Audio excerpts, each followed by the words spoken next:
British advanced pain clinic నొప్పి మాయం surgery దూరం ఫర్ అపాయింట్మెంట్స్ 9155515563.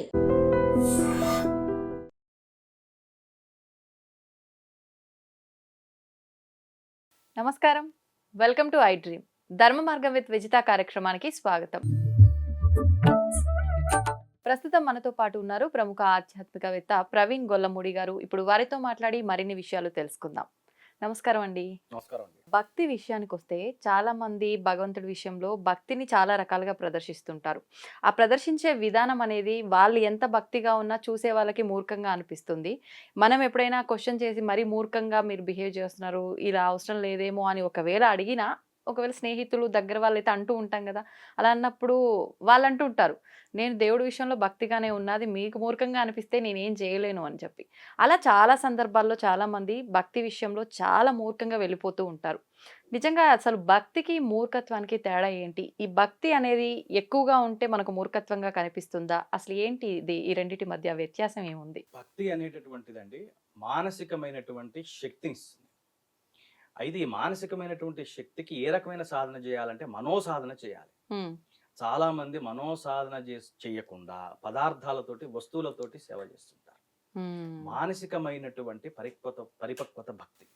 భగవంతుడు ఎక్కడ ఉండాలి? భగవంతుడు హృదయవాసి. భగవంతుడు పూజామందిరంలో లేడు. నిజానికి పూజామందిరంలో ఉన్నాడు అని నువ్వు అనుకొని చేస్తున్నావు, కానీ ఆయన 24 గంటలు ఉండవలసింది ఎక్కడ? నీ మనస్సులో.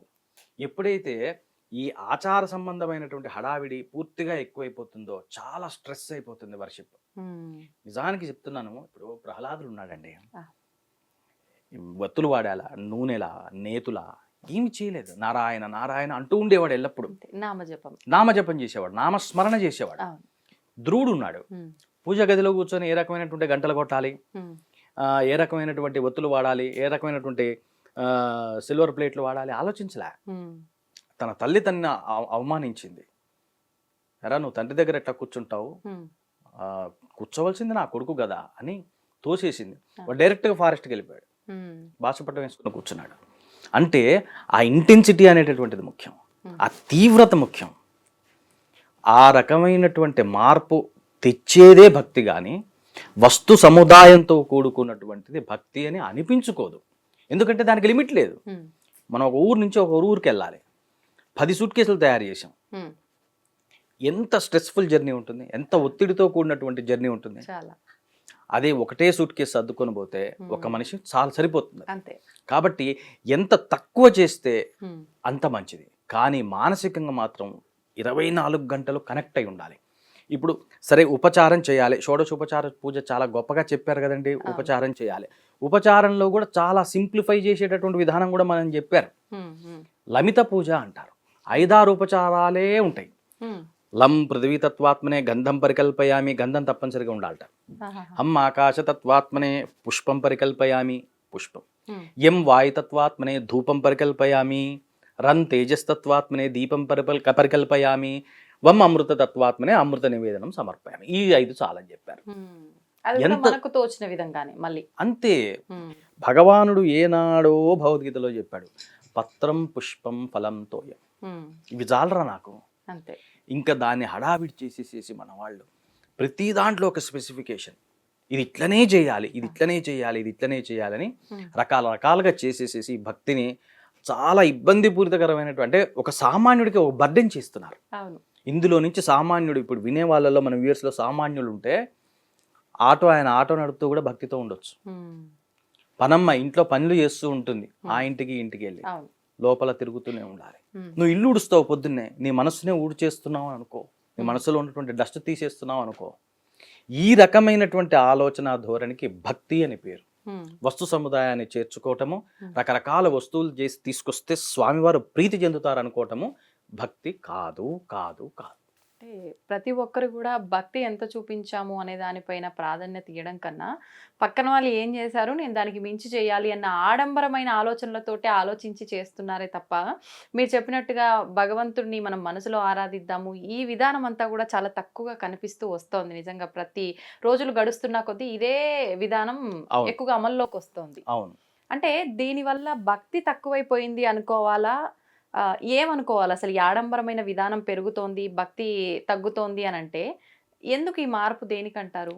మీరు చెప్పింది అక్షర సత్యం. ఒక రకమైనటువంటి ఆర్భాటం తయారైంది. ఇది ఇట్లనే చెయ్యాలి అనేటటువంటిది తయారైంది. ప్రహ్లాదుడిని అరే నువ్వు భగవంతుడిని ఎప్పుడెప్పుడు పూజ చేస్తావరా అని అడిగారు. ప్రహ్లాదుడు చెప్తాడు, పానీయములు తాగుచున్న అంటే మంచినీళ్ళు తాగేటప్పుడు, కుడుచుచున్న అన్నం తినేటప్పుడు, నిద్రపోయేటప్పుడు నేను భగవంతుణ్ణి తలుచుకొని క్షణమే లేదని చెప్పాడు ఆయన. అది భక్తి, పూర్ణ భక్తి అది. నిజానికి శ్రీరాముడి యొక్క దీంట్లో కూడా ఆంజనేయ స్వామి 24 గంటలు పూజ చేస్తూ కూర్చోలే, కార్యంలోకి దిగాడు. నీకు ఇంకా ఏదైనా చెయ్యాలని ఉంటే కమింగ్ టు యాక్షన్, నీ బాడీని యాక్షన్లో పెట్టు, సేవ చెయ్యి, దీనజన సేవ కూడా చెయ్యి. ఏదేమైనప్పటికీ కేవలం వస్తు సముదాయంతో చేసేటటువంటిది భక్తి కాదు. దీనికి ప్రధానమైనటువంటి కారణం ఏంటంటే అనుకరించడం. ఒక యూట్యూబ్లో ఏదో ఒక పూజ, డెమో పూజ చూడాలి, అట్లనే మనం చేయాలి, దాన్ని స్టేటస్లో పెట్టుకోవాలి, నలుగురు చూడాలి, లైకులు రావాలి. ఇది కాదు కదా. వాడు లైకులు నేను రక్షించదు, భగవంతుడు రక్షిస్తే వాడు నీకు ముచ్చటపడాలి నీ పూజకి. వాడు ఎప్పుడు ముచ్చటపడతాడు అంటే అరే వీడు 24 గంటలు నాతో కనెక్ట్ అయి ఉంటున్నాడు, ఆ డివినిటీ అనేటటువంటి లింక్ నాతోటి మెయింటైన్ చేస్తున్నాడు కాబట్టి వీడు అసలైనటువంటి భక్తుడు. మనం అనుకుంటామండి మనం పొద్దాకులు భగవంతుని వెంటాడుతున్నామని, కానీ నిజంగా వెంటాడుతున్నది భక్తుడిని భగవంతుడు వెంటాడుతున్నాడు. అరే ఎవడన్నా ఉన్నాడా, అరే కరెక్ట్ వాడు ఎవడన్నా ఉన్నాడా, ఈజ్ రెడీ, కరెక్ట్ వాడు ఆయనకి దొరకట్లేదు. కాబట్టి భక్తి అంటే కేవలం వస్తు సముదాయంతో పూజా మందిరంలో కూర్చొనేటటువంటిది, పదార్థాలతో కూడినటువంటిది, నైవేద్యములతో కూడినటువంటిది కాదు. భక్తి అంటే భగవంతుని తలుచుకుంటూ బతికేటటువంటిది భక్తి. అంటే మీరు బాగానే చెప్తున్నారండి, తలుచుకుంటే చాలు అని చెప్పి.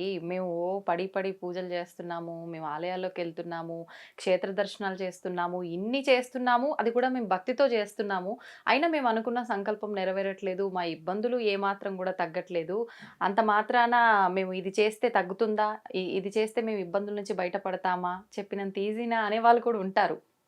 ఆ విషయానికి బయటికి పడకపోవటానికి కారణం ఏంటంటే నువ్వు ఆకాశేపు చేయటమే.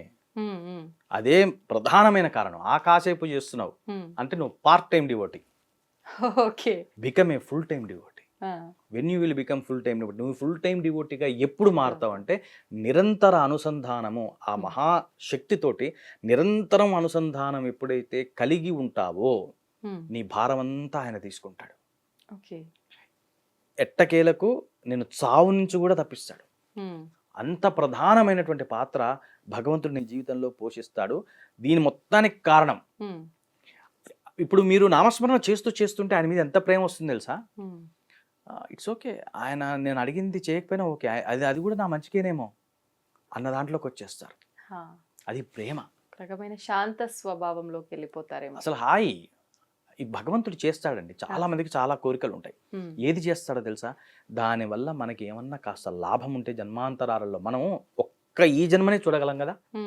ఆయన జన్మాంతర వెనక్కి జన్మలు తెలుసు, ముందు జన్మలు కూడా తెలుసు. ఆయన భూత భవిష్యత్తు వర్తమానాలన్నీ, అది ఏది మంచో మనకు తెలియదు, మనం అడుగుతూ వెళ్తాం. కానీ ఒక క్యాండిల్ వెలిగించి అక్కడ ఉంది, లేకపోతే దీపారాధన చేస్తుంది, అది ముట్టుకుంటే కాలుతుందని తల్లికి తెలుసు, వీడికి తెలియదు. వీడు చిన్న పిల్లవాడు. అదేదో గోల్డెన్ కలర్లో ఫ్లేమ్ లాగా ఉంది, అదేదో ఆట వస్తువు అనుకుని వెళ్ళి చేయబెడతా అంటాడు. తల్లి ఏం చేస్తుందంటే ముద్దు చేసి వాడిని వెనక్కి తీసుకొస్తుంది. అంటే మనకు కోరికలు కూడా ఇట్లాంటివే. కానీ కేవలం భగవంతుడికి మాత్రమే తెలుసు వీడికి ఏది ఇవ్వాలి, ఏది ఇవ్వకూడదు, దేనివల్ల వీడికి అపాయము, దేనివల్ల వీడికి ప్రయోజనము తెలిసిన వాడు వాడొక్కడే. కాబట్టి మనం వాడినే నమ్ముకోవాలి, పదార్థాలని, వస్తువుల్ని, కోరికల్ని కాదు. మనం ఎన్ని మాట్లాడుకున్నా ఈ కోరికలు లేని స్థితి రావడము అంటే ఈ సామాన్య మానవుల ఆలోచన విధానమే. ఎంతసేపు మనం ఎంత దర్జాగా ఉన్నాము, ఎంత శాలరీ వస్తుంది, దాన్ని ఏం చేస్తున్నాము, ఎలా పొదుపు చేస్తున్నాము, ఏ అవసరం తీర్చుకుంటున్నాము, దాంతో ఇదే ఆలోచన వస్తూనే ఉంటుంది. మనం ఎంత కంట్రోల్ చేయాలన్నా కూడా కుదరని పని. మరి నిజంగా ఈ ఆలోచనలన్నీ కంట్రోల్ అవ్వాలి అని అంటే భగవంతుడి విషయంలో మీరు చెప్పిన నామస్మరణ ఒక్కటి సరిపోతుందంటారు, ఇంకేదైనా విధానం ఉందా? కలవు నామస్మరణ, నేను కాదు, వ్యాసుడు చెప్పాడు. కలవు నామస్మరణ. నామస్మరణ చేస్తూ పెద్ద పెద్ద మంత్రాలు, ఉపదేశాలు, యజ్ఞయాగాది క్రతువులు కూడా అవసరం లేదు. ఈ కలియుగంలో చేయవలసింది నామస్మరణ. మనం చెప్పింది కాదు, వ్యాసుడే చెప్పాడు. అందుకేగా విష్ణు సహస్రనామాలు రాసి పెట్టాడు భీష్ముడు. ముందు నామాలే సరిపోతాయని రాశాడు. అది చేస్తూ ఉంటే చాలు, ఏది తీరాలో అది తీరుతుంది, ఏది పక్కకు పోవాలో అది పక్కకు పోతుంది. దేని చేత రక్షింపబడతామో దాని చేత రక్షింపబడతాము. కాకపోతే కావాల్సింది మీరు అన్నట్టు నమ్మకము కావాలి. నమ్మకము లేని అంధులైపోయారు ఈరోజు జనాలు. కాబట్టి ఆ నమ్మకాన్ని పెంచుకున్నప్పుడు ఎంత అవసరం లేదు. ఆ రకమైనటువంటి ఆలోచన రావాలి మొత్తం. ఆ తీవ్రత లోపల నుంచి వస్తే అన్నీ సెట్ అయిపోతాయి. సంతోషం అండి, చాలా మంచి విషయాలు తెలియజేశారు. నమస్తే. నమస్కారం.